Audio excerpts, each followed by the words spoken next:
Hey, howdy, hey, it's Mrs. Jones here doing a quick video about prize boxes. Now, I know using a prize box in an elementary classroom is a bit controversial, but as much as we would like to say that we can, as good teachers, give students intrinsic motivation, we still have students who are extrinsically motivated. So if you're going to use a prize box, I want to talk a little bit about some of the best things to do in this really short video. So first of all, I have a rule that everything needs to be gender neutral. There's nothing more embarrassing to a little boy than pulling out like a necklace or something. So we don't want to embarrass our students. I use, as you can see, a lot of school supplies because students endlessly need cool pencils with really cool erasers. I got this recently. These are from Teacher Created Resources, collectible eraser mystery packages. They can always use erasers. We have a cougar as a mascot, so wristbands. My other rule is that it needs to be under $1. Each item needs to be $1 or less, actually. So things like goop, which you can actually make yourself and make mini packages. Maybe they won't be as cool as these packages, but you could still make it. Ooze and stress balls and stuff like that. The other thing that's really important with the prize box is that you don't use it very often. It should be something that's rare and wonderful because this does cost you something.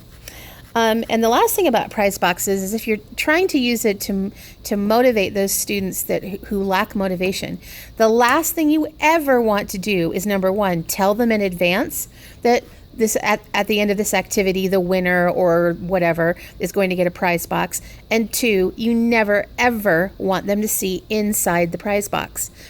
Because what students who are extrinsically motivated will do is when you tell them the reward in advance, they will make a decision on whether they want to go for that reward or whether they don't want to go for that reward.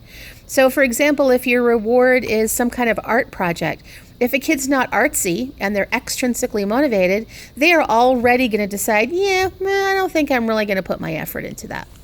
Or if it's an extra recess and maybe a kid doesn't like to go out for recess, they will make that value judgment and it will affect their performance. So it should be always something that's fun and exciting and different and new and that's unexpected. The second thing, like I said, you never want them to see inside the prize box because the mystery is way more important than what actually comes out of the prize box. So the way I do my prize box is this. And you can see even the outside of my prize box, it's nothing special. I don't make a big deal about it.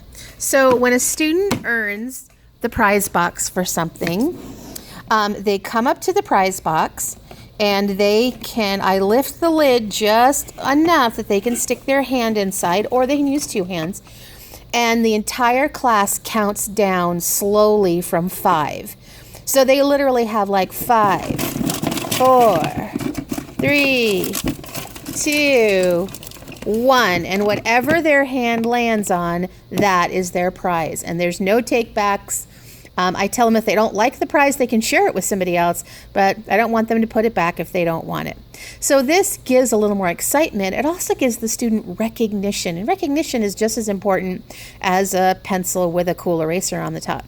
And it just builds excitement, and you just never know what's in there.